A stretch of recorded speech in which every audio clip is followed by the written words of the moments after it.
All right, let's move on. The ADC opened their national secretariat yesterday, and incidentally or coincidentally or by accident or by design, it happened to be the office that His Excellency Atiku Abubakar used for his campaign. So, what does that say? Okay, let me start by saying that first I want to thank those who came together and provided a platform like ADC. I think it's as a result of their vision, the vision they have, because they've seen that the way Nigeria is going, number one, Nigeria is going to slide into a one-party state. Number two, we have a man there who is ready to do whatever he can to make sure that he muzzle everybody and kill opposition. I must thank the former Vice President Atiku Abubakar for this initiative. He started it all because he saw it coming, because of his experience. And I must also thank all of them, from Senator David Mark to Rauf Aregbesola to even Peter Obi, because he has never said he's not part of them, to Tambuwa, to Lieli Moki, all of them that have come together to form this platform of ADC.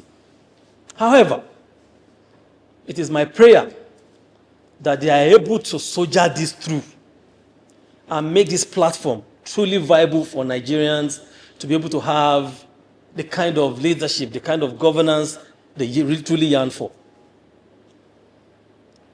The opportunity has presented itself.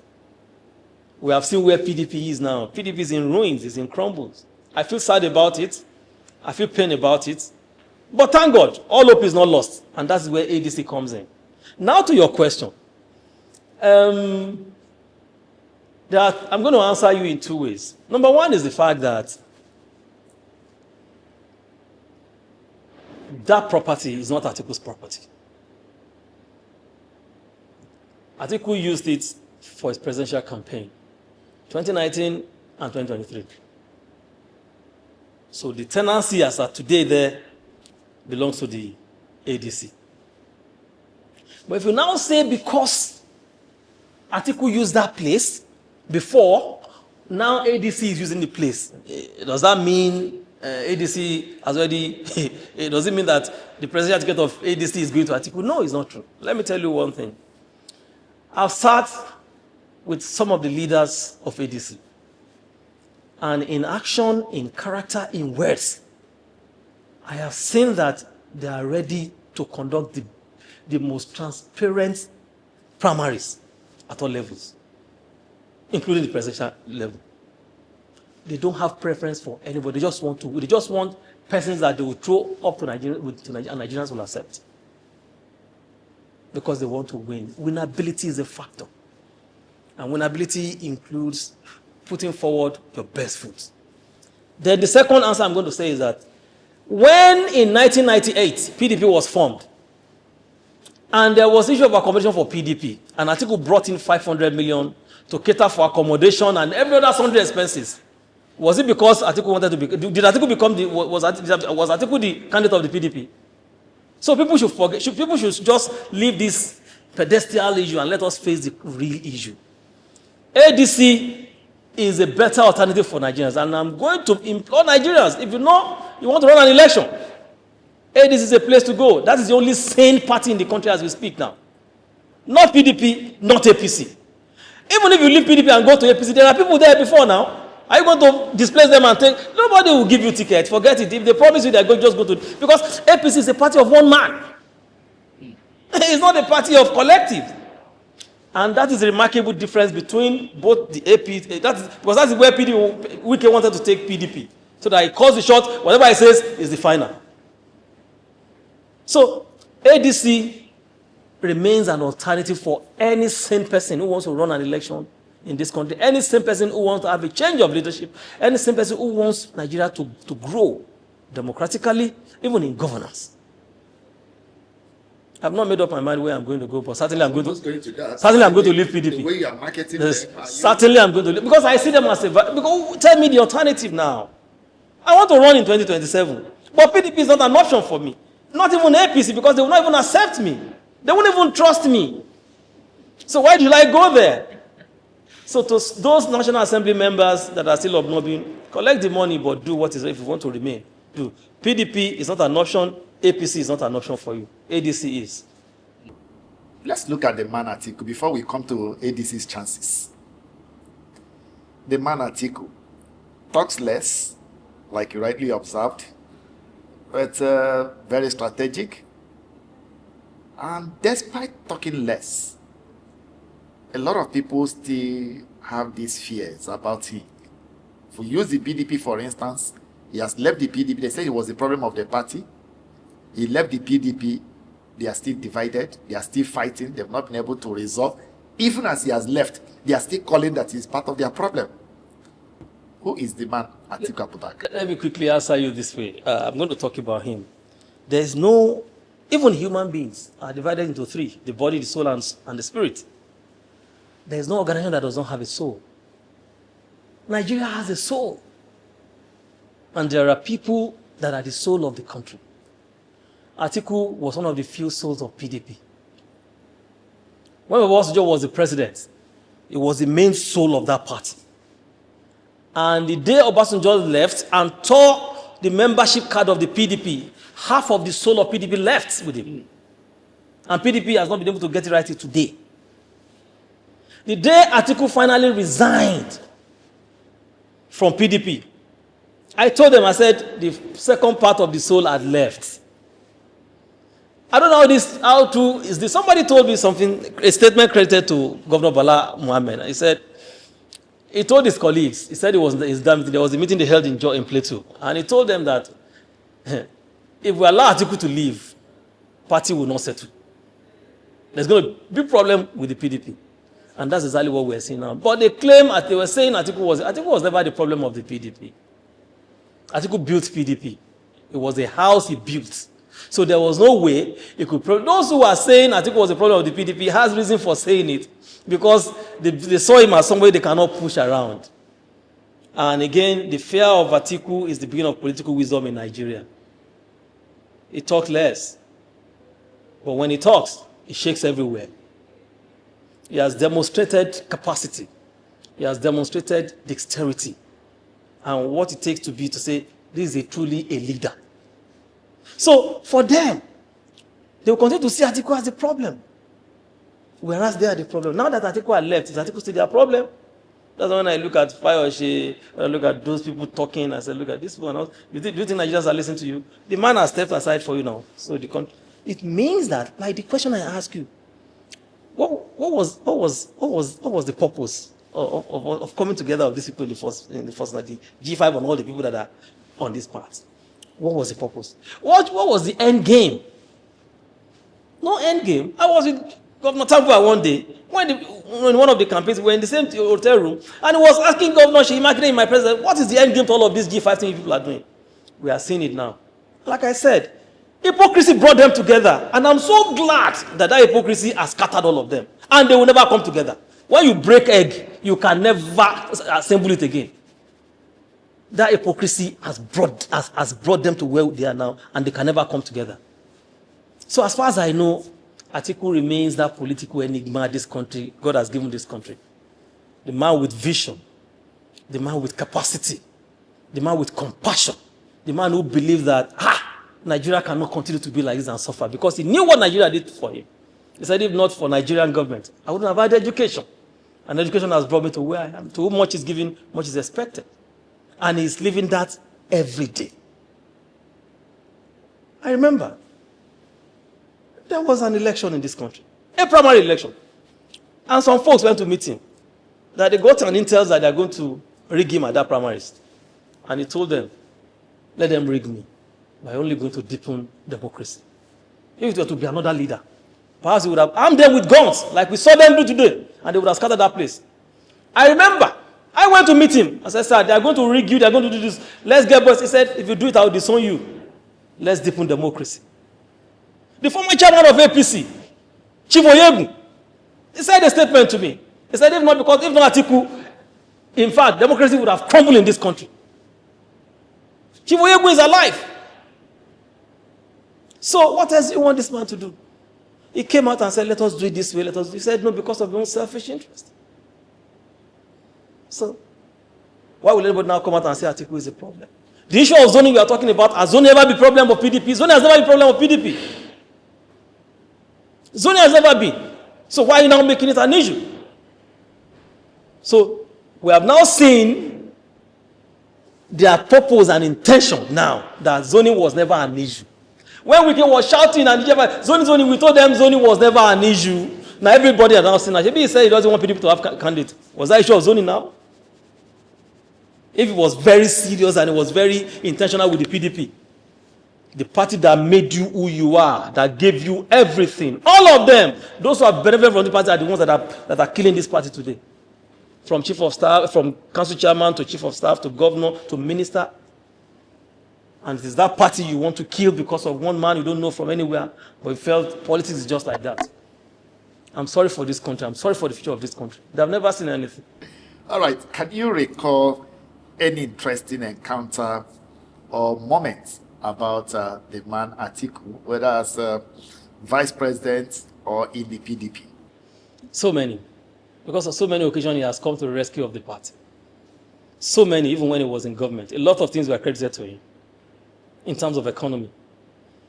What we achieved with our GDP has never been achieved since Obasanjo and Atiku government left. We have not. A lot of revolutionary activities that we had, it has never happened that he did. We have never seen it. So that's why I said, in governance, he made his mark. He managed the economy. It's remarkable. Then let me tell you another one. Today, most of these guys are enjoying the sweat, the effort of Atiku at deepening our democracy. Today, no governor can remove his deputy without the court. No president can remove his vice president. Atiku went to court 19 times. He won 19 times, and today those judgments are part of our judicial lexicon today, jurisprudence today. All of these people are enjoying it. What can be more remarkable than that? In addition to that, here is a man that is full of so much compassion. I am happy that God is still keeping him alive till this moment. It's for a purpose. I told him it's for a purpose. Whether you become the president or you don't become a president, it's for a purpose. All right, let's look at the ADC and their candidates. They are, let's say, aspirants, PDP aspirants. Let's look at them, some of those who have shown interest or that we think are showing interest. What are their chances in 2027? Even though we've not, no candidate yet, but we are seeing people aspiring. Let me tell you what I understood about ADC, and I feel they are getting right. You don't just go into an election without proper structure. When the coalition inherited ADC, they discovered that, yes, ADC has some level of structure, but it was not robust enough to face an election. So the first thing they felt they needed to do was to make sure that they reorganize the structure of the party. You need structure to win an election. That's to tell you people who knows what they are doing. If anybody tells me he wants to run for president now and he said, I'm just going to hijack one party and that's where he's just messing up himself. Because to set up party structure is not an easy thing. I've done it before.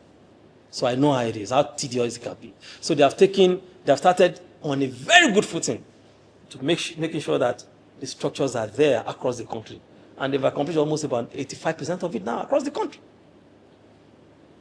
By the time they come up with it, their congresses, you will see.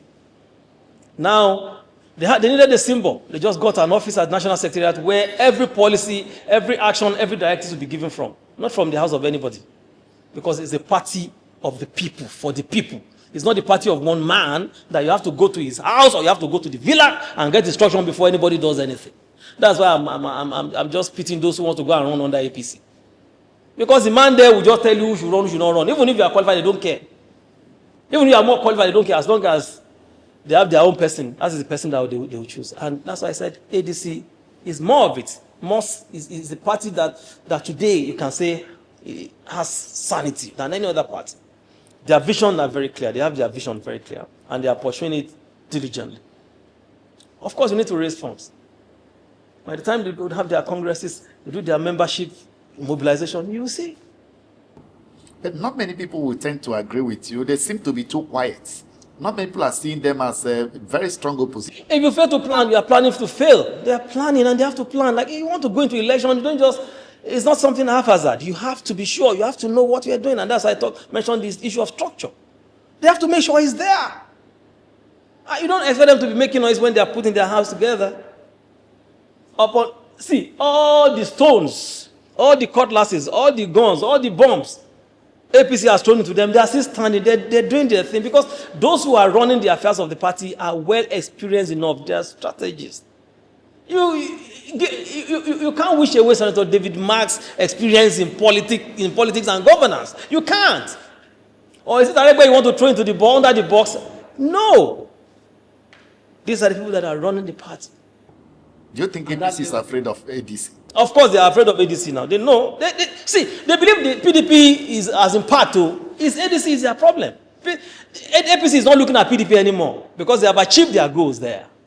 They have achieved their ADC is the issue. And that's why they are trying everything possible. See all the legal obstacles they are trying to throw. Those guys meticulously run over it and they are stabilized. More will still come. They know. They're not unaware, but they are ready. So I see ADC as that party for Nigerians that need rescue. I see that ADC as that party for those who truly have genuine intention to be part of governance, to lead this country. So now to those who have signified interest, they are welcome. Because that's the beauty of democracy. So the ability of the leadership, and as I said, I'm happy with their state of mind, with their position. That whoever is interested, if I'm interested in running for president, I will come out. They're not going to shut me out. They're not going to stop me. Go to the field and try your luck. If people want you, you are the candidate. And this will lead me to my advice to those who want to run under the ADC. Whether it's the articulate, whether it's the obedient, whether it's the Amechi's people, whether it's anybody that wants to run. You don't need to fight each other. You don't need it. Because all of you are in the opposition. Obedient must not be attacking Atiku. The Atiku guys must not be attacking Peter Obi. They must not be attacking Amechi's supporters. Amechi's supporters should not be attacking anybody. If you have sense, you will not do that. If you do that, that means you don't have sense. When I look at Obedient attacking Atiku on Twitter, on media, social media, I said, these guys have no sense. But later we realized that they are not really the Obedient people, they are the APC people. The people that APC were sponsoring to start bringing down Peter Obi, to bring in Atiku, to wash down Amechi. And that's a sign of fear. Serious sign of fear. So everybody has to come together. All opposition must come together to rescue this country from these people. If not, it's back to square one. And what's your advice to Nigerians as we look towards 2027? People are losing their loved ones every day to insecurity. Like I said, the economy is being run on the pains of Nigeria. The economy is not working. The economy is not working. And that is why our constitution provides that every 4 years, you take stock of what your leaders have done. If they have met your pass mark, let them continue. But if they have not, through your power of vote, push them out. See, there is no power, there's no voices. I have not seen it that can stop the voices of millions calling for change. Even this rigging they say they want to do, if Nigerians are determined today that they don't want Tinubu will go. His rigging will not do anything. If Nigerians are truly determined. But it's the choice of Nigerians. If they want to, like I said, if they want to remain same of the same, it's their choice.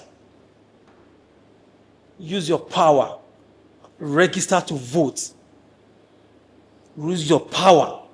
Go out in your numbers and vote out, whether it's your rep, whether it's your senator, vote them out and stand by your vote. Protect it. And they can't do anything. It's only when you give them the chance that they do all these things. So Nigerians must wake up. But if we are okay with the status quo, no problem. But I am not okay.